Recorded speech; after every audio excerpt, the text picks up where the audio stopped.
Friends, வணக்கம். இப்போ எங்கள் வீட்டில் குழம்பு மசாலா தீர்ந்து போச்சு, அதனால நான் வறுத்து அரைக்கலான்னு இது பண்ணியிருக்கேன். அதை நான் செய்கிறத உங்களுக்கு காண்பிக்கிறேன். நீங்களும் உங்கள் வீட்டில் செஞ்சு பாருங்கள், நல்லாயிருக்குங்க. எக்ஸ்ட்ரா அதை நம்ம கறி குழம்பு வைக்கிறோம், மட்டன் சிக்கன் அதுக்குன்னா கொஞ்சம் கரம் மசாலா போட்டுக்குவோம், அவ்வளோதாங்க. இப்போ பார்க்கலாம். இப்போ நான் கடாயை அடுப்பில் வச்சுட்டேன், சூடாயிடுச்சு. இதில் ஒரு 400 கிராம் மல்லி போட்டு வறுக்கணும்.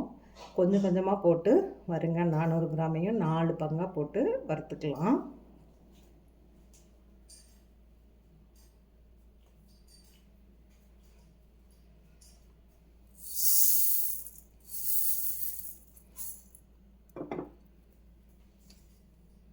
குறைவான தீயில் வச்சு வருங்க, மிதமான தீயில் வைங்க.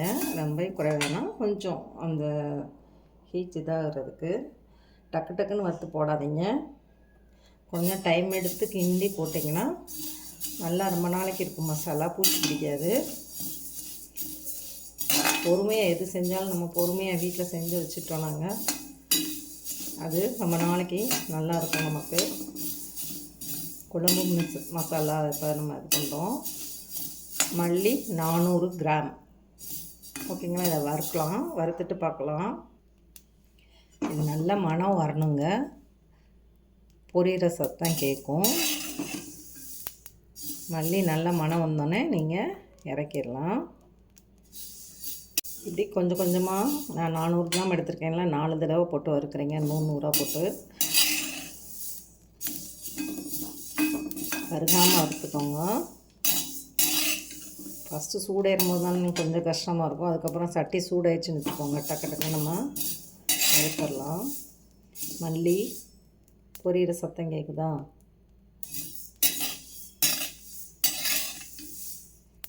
இதை எடுத்து கொட்டிட்டு அடுத்ததை மல்லி வறுத்து நீங்கள் ஒரு கீழே நியூஸ் பேப்பர் விரித்து இல்லை ஒரு சாக்கில் கீழே விரித்து துணியில் விரித்து போட்டுக்கோங்க.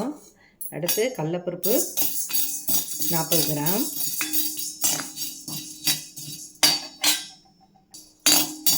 பாருங்கள் பருப்பு செவக்க ஆரம்பிச்சிச்சு. இதை நம்ம கொட்டிடலாம். துவரம் பருப்பு ஒரு 40 கிராம் எடுத்துக்குவோம்.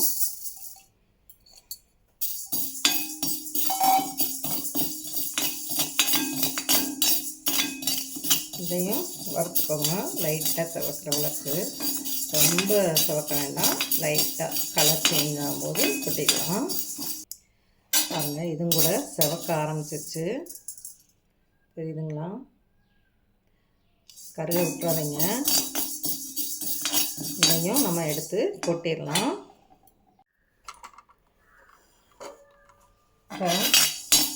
உளுந்தையும் போட்டாச்சு.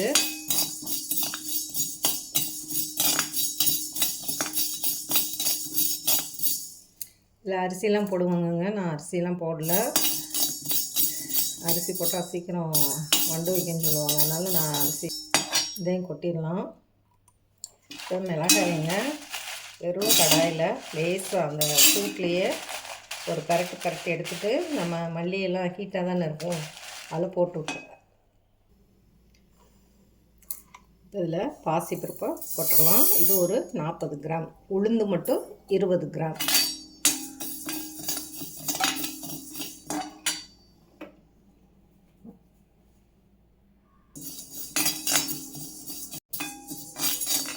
நீங்கள் வத்தல்லாம் நல்லா வெயிலில் காய வச்சுருங்க ஒரு வாட்டி. அந்த தூசியாட்டம் இருக்கலாம், துணியை வச்சு தொடச்சி விட்ருங்க. அந்த காம்பெல்லாம் லேசாக அந்த ஹீட்டில் போட்டு எடுத்த பின்னாடி பிச்சு போட்டுக்கோங்க. பிச்சு போட்டு அரைங்க, காம்பு வேண்டாம். ஒரு சிலர் காம்போடு அரைப்பாங்க.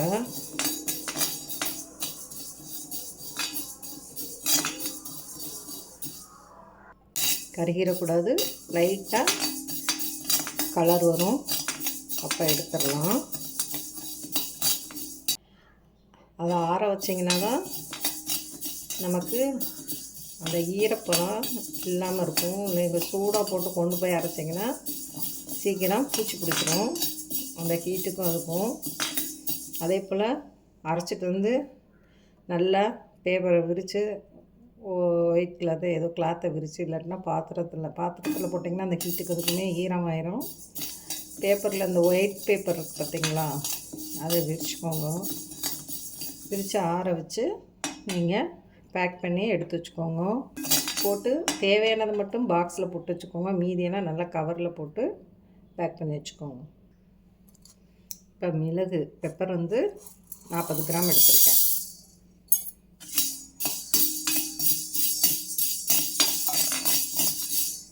இது நல்லா பொரிஞ்சு வருங்க, அப்போ எடுத்து கொட்டிடுங்க. மிளகு பொரிஞ்ச பின்னாடி கொட்டுங்க. பொரியிற சத்தம் கேட்குதா?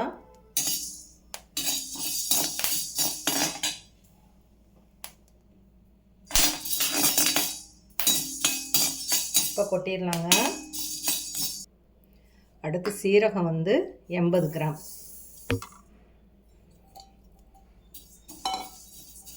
சீரகத்தெல்லாம் ரொம்ப குறைஞ்ச தீயில் வச்சு வருங்க, கறிக்கிறாம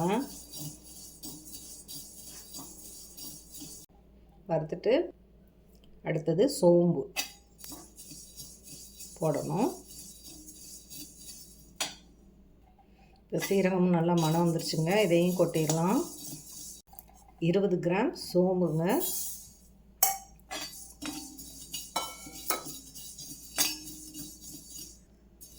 இதையும் எடுத்து கொட்டிடலாம். வெந்தயம் 10 கிராம் போடுங்க.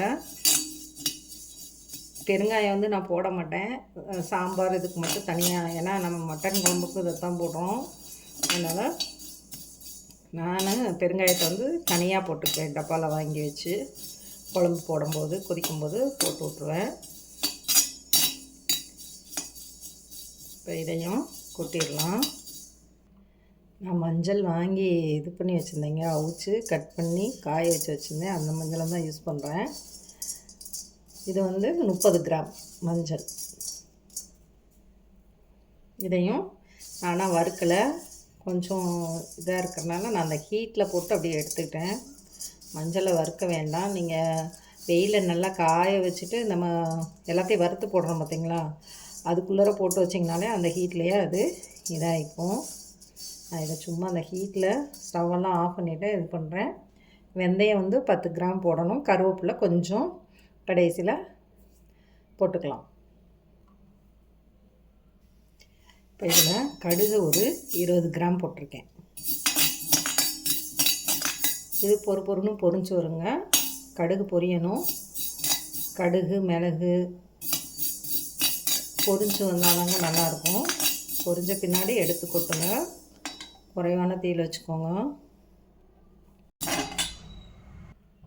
இப்போ வெந்தயமும் போட்டாச்சு. வெந்தயம் வந்து 10 கிராம் போட்டிருக்கேன்.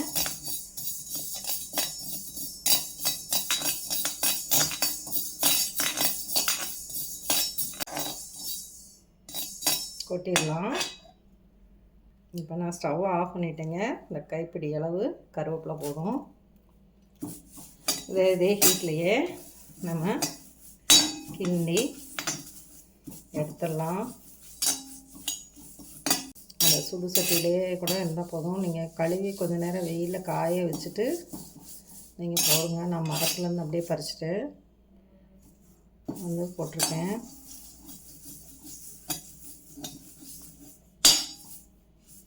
இல்லைன்னா ஒரு சொட்டு மட்டும் எண்ணெய் விடுங்க, ரொம்ப வேண்டாம்.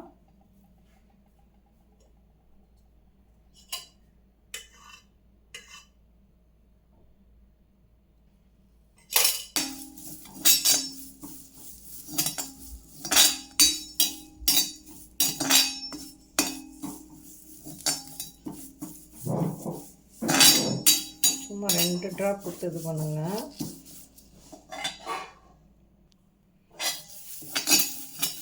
நீங்கள் இந்த ஆயில் எடுக்கணுன்னா லேசாக டிஷ்யூ பேப்பர் வச்சு அதில் போட்டு ஒத்தி எடுத்துட்டு அப்புறம் அரைச்சிக்கலாம். ஒன்றும் பிரச்சனை இல்லை. சும்மா 1 ட்ராப் தான் போட்டோம், அது சட்டிலே ஒட்டிடுச்சு. கருவேப்பிலையில் என்ன இருக்குது அப்படின்னு நினச்சிங்கன்னா நிறைய விடாதீங்க, ஒரு 2-3 ட்ராப்ஸ் மட்டும் விடுங்க. மொறு சத்தம் கேட்குதா? அதாங்க.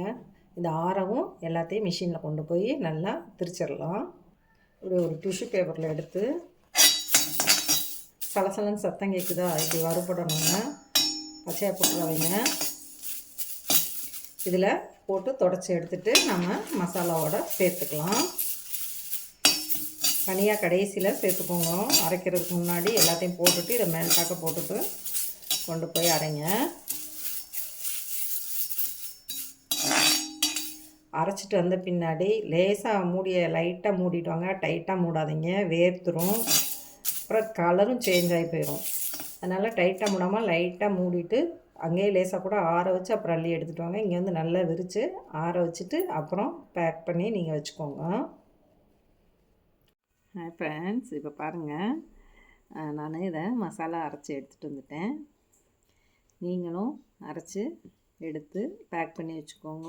பாக்ஸில் போட்டு ஒரு ஜிப்லாக் கவரில் போட்டு உள்ளே வச்சுக்கோங்க. தேவையானது அளவாக மட்டும் எடுத்து யூஸ் பண்ணுங்கள். ஒரு 2 மாதம் 3 மாதத்துக்கு ஃப்ரெஷ்ஷாக அரைச்சிக்கோங்க. அப்போ தான் நல்லா டேஸ்ட்டாக இருக்கும் குழம்பெல்லாம். இது வந்து 6 மாதம் வரைக்கும் அப்படியே இருக்குங்க, கெட்டு போகாது. நல்லாயிருக்கும், டேஸ்ட்டும் அப்படியே தான் இருக்கும். மேக்ஸிமம் 1 இயர் வரைக்கும் நான் வச்சு யூஸ் பண்ணியிருக்கேன். நீங்களும் செஞ்சு பாருங்கள், எப்படி இருக்குதுன்னு சொல்லுங்கள். தேங்க்யூ ஃபார் வாட்சிங். நீங்கள் என் சேனலுக்கு லைக் பண்ணுங்கள், ஷேர் பண்ணுங்கள், கமெண்ட் பண்ணுங்கள். வேறு ஏதாவது இருந்தாலும் நீங்கள் எனக்கு சொல்லலாம்.